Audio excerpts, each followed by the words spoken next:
Hey everyone, my name is Dante and welcome back to Story Hub, your hub for the best stories on Reddit. I, male 21, am autistic. For the first decade and a bit of my life, I was self-centered, apathetic, and completely lacked any sort of social skills. Until I got to high school. These two boys, I'll call them John and Dave, in my digital class seemed to tolerate me. They were funny, and they found me funny. They were friends with a guy in my form class, Steve, and from there I found myself accepted into the group pretty quickly. I branched out as a person. I finally learned to talk to people properly. In hindsight, year 10 was an iffy year. Steve and John would mock my interests, e.g. I loved the music of Leonard Cohen. He died that year and they took the piss out of how upset I was. Eventually, going into year 11, I learned to take it and just thought it was any old regular banter between a friend group. This is where Pete comes into the picture. Pete was sort of the first friend I ever made, back in middle school. He'd come round to my house and spend the weekend. But, unbeknownst to me at the time, he was using me. He'd hog my Xbox and other such things I can't remember anymore. One time my mom made us both this pristine freaking glass of cocoa. It had whipped cream, marshmallows on top.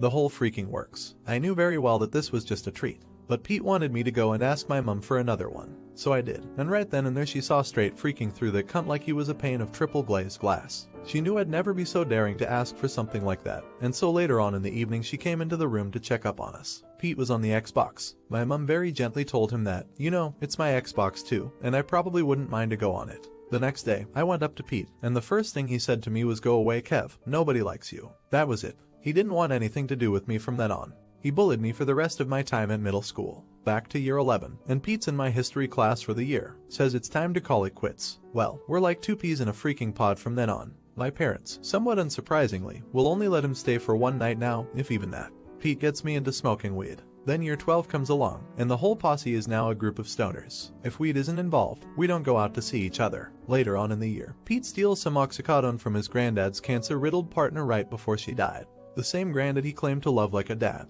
We got kicked out of another mate's house for being too loud, and so we sat in my car for the rest of the night, fricked up on oxys and buds. Since Pete only listens to mumble rap, I'm showing him some of my all-time favorite songs. Dire Straits, Godspeed You, Black Emperor, the song Maggot Brain, Tool, as much music as I can cram into a single night.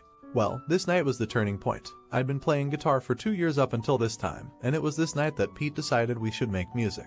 According to him, we'd use my instrumental skills, combine them with his rap production skills, or lack thereof. He thought that it'd be something easy to pick up, and we'd be famous in no time. Of course, in hindsight, his actual plan was to get me to do all the work and then slap his name on it.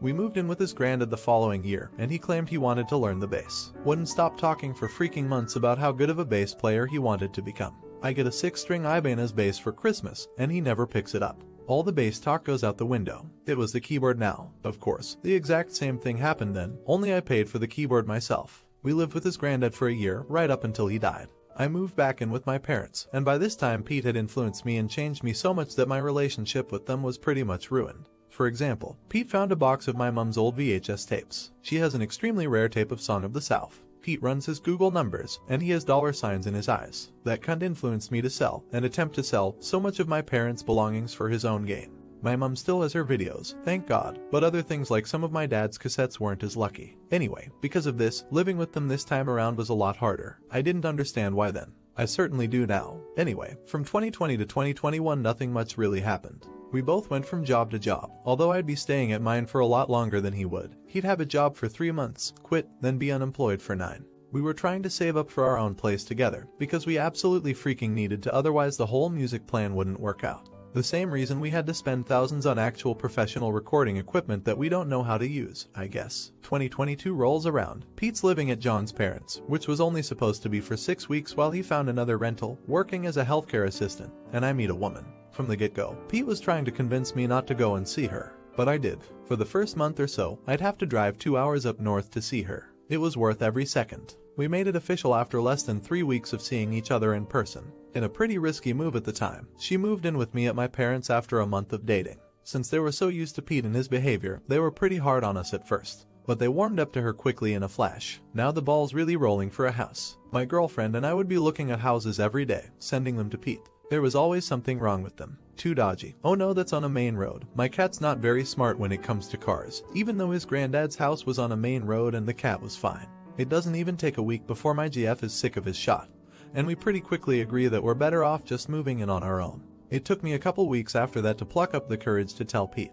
I knew he wouldn't like it. Once the time came around, he blew up like a little kid, saying I'm jeopardizing the music, etc. We didn't speak for a month after that. During that month, I finally realized how much his presence has poisoned my life. So I blocked him. He was quick to text me, telling me let's just please talk this out, I don't want to lose you as a friend. Once I explained why I blocked him, he went from that mentality to actually maybe it is a good idea we're not friends anymore. All of that shot is both of our faults in literally the blink of an eye. He did the rest of the work for me. Blocked my number, blocked me on Instagram, even blocked me on freaking Spotify. The only thing he left out was Discord. From here on out, the only person in the group I was seeing was Dave, and he was quite vocal about how poor Pete's fifis got hurt. After Dave failed to pay us back $110 even after asking him multiple times, my GF and I stopped talking to him. There were 4 months of silence. 4 months. Until Pete sent a message to the Discord that he'll probably regret for the rest of his life if he has even a milligram of self-awareness. Somebody sent a video of a woman drinking canola oil straight out of the bottle, and Pete chimes in with POV, Kev's missus. My girlfriend is a big woman. She's dealt with shots like that her whole life, so I was seeing freaking red. One detail I've left out of this story, for good reason, is that Pete would send photos and videos of one of his clients to the Snapchat group. Now, that alone could get him fired. But it gets worse. The client in question is disabled, both physically and mentally, and completely non-verbal. And this ape would send photos of him on the toilet, videos of him blowing vape smoke in his face, pretty much just documenting his elder abuse. I saved the videos at the time, but didn't do anything because I was terrified of what he'd do to me. Despite his hyping up of his own physique, I was gifted with the body of Hercules. As my girlfriend puts it, it's more like Socrates. I'm the only person he's ever put his hands on. But now was the time. I didn't give a frick anymore. I emailed his work, and I sent them everything.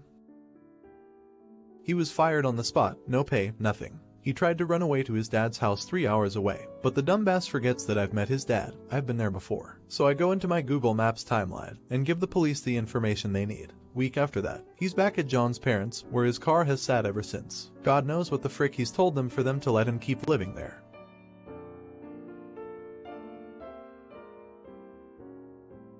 I got a message from Steve on New Year's Day. Fuck, I'd hate to be you. You soft cunt. You dogged Pete for that fat gross bitch. I just sent him a shrugging shoulder emoji. After another couple messages from him along the lines of die cunt, I asked him WTF has Pete told all of you anyway. I haven't received a response. But here I am, coming up to a year with the love of my life now, in our own place, with a steady dual income. We see my parents every week now. Pete's still got no job. John's still being cheated on by his girlfriend who he refuses to leave. And Dave's gone from welding apprentice to supermarket shelf stacker. I realize now how much of a bunch of losers they really are. And I remind my girlfriend every day that I made the best decision of my life to stick up for her and stick by her. Not an idiot. The only thing I'm sad about is how long it took you to figure out how big of a cunt Pete was. I also work with developmentally disabled adults, and if I saw someone doing that to someone, I'd probably break knuckles on his face. You absolutely did the right thing. Fuckers like that should not be allowed near vulnerable people. Glad to hear you're living a normal, healthy adult life. It only gets better. Everyone sucks here. Boy, you are a bit of a vindictive baby, aren't you?